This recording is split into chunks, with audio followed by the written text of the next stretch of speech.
네, 기적의 TV 상담받고 대학 가자 2교시 결정적 코치의 합격연구소 시간입니다.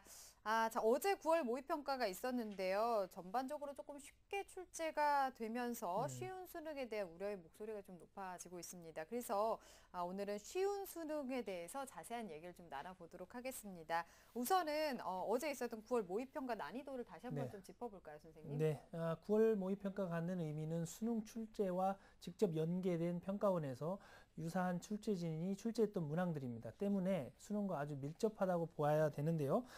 전반적인 난이도 평가를 들여다보면 국어 A형과 B형 그리고 사탐과 과탐은 6월 모의평가보다는 쉬웠다라는 반응이 나오고 있고요. 네. 또 수학 A형과 B형 그리고 영어는 6월 모의평가보다 다소 어렵지 않았냐 하는 반응들이 지금 나오고 있습니다. 그러나 또 이렇게 학생들이 어렵다고 이야기를 하지만 우리 수학과 같은 경우는 작년 수능 수준과 비슷한 수준의 난이도가 출제됐고요. 또 지난 6월 모의평가 때 굉장히 쉬웠던 영어 역시 9월 모의평가에서는 다소 어렵게 출제가 됐지만 또 지난해 수능과 비교해 보면 또 쉽게 출제됐다 이런 의견이 나오고 있습니다. 그래서 이 때문에 올해 수능 역시 쉬운 기족으로 가는 것이 아니냐 하는 경향이 예상되고 있습니다. 네, 말씀하신 것처럼 수능이 이번에 또 좀 쉽게 나오는 게 아니냐 이런 예상이 좀 나오고 있는데 전년도에도 좀 쉬운 수능 기조가 있어서 만점자가 좀 많았었죠, 과목별로도. 네, 그렇습니다. 2012학년도에서부터 수능 만점자를 영역별로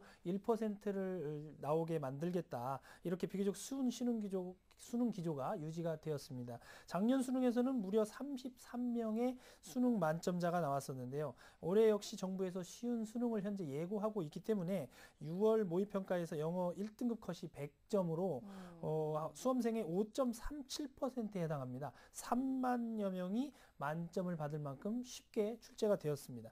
9월 모의평가 역시 국어 B형의 경우에는 현재 예상이긴 하지만 많은 기관들이 100점 만점이 1등급 컷이 될 것으로 지금 예상을 하고 있는데 이런 점들을 좀 종합적으로 보면 올해 수능이 예년에 비해서 더욱더 쉬워지는 것은 아닌가 하는 반응들이 나오고 있습니다. 네, 이번에 특히 국어 B형 좀 실수한 학생들은 많이 마음이 아플 것 같습니다. 네, 그렇습니다. 이 쉬운 수능에 대해서 여러 가지 좀 논란도 있는데요. 변별력이 좀 떨어질 수도 있고요. 어떤 영향이 있을까요? 네, 수능의 난이도는 쉬운 수능이냐 어려운 수능이냐에 따라서 학생들의 유불리가 아주 명확하게 갈리는 선발 방식입니다. 네.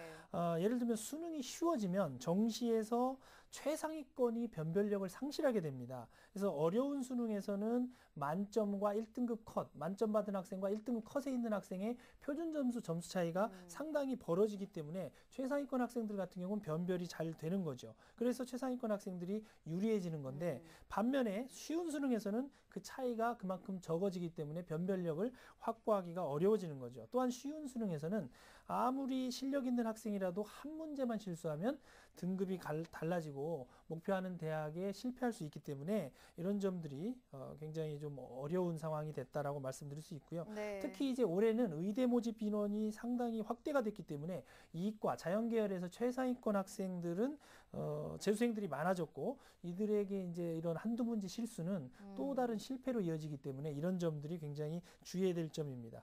또 하나 이제 쉬운 수능에서 탐구 영역의 영향력이 커지는 점, 이 점도 좀 주의 깊게 살펴볼 필요가 있습니다. 주요 과목들이 모두 쉽게 출제된다면 변별력이 작아지기 때문에 아무래도 탐구 영역에서는 100분이 변한 표준 점수를 반영하고 있기 때문에 이 부분을 염두에 둔다면 주요 과목이 쉬울 때 탐구 영역이 당락에 키를 주고 있는 것으로도 이해할 수 있다는 점을 이해하셔야 되는데요. 탐구 영역의 경우를 좀 살펴보면 사회탐구의 10과목 그리고 과학탐구의 8과목이 있는데 이 중에서 2과목을 선택하는데 과목마다 응시자 수도 다르고 또 그 난이도의 어떤 차이도 있기 때문에 과목 선택에 따른 유불리의 문제도 우리 수험생들은 충분히 판단할 필요가 있습니다. 네, 수능이 너무 쉬워도 문제인데요.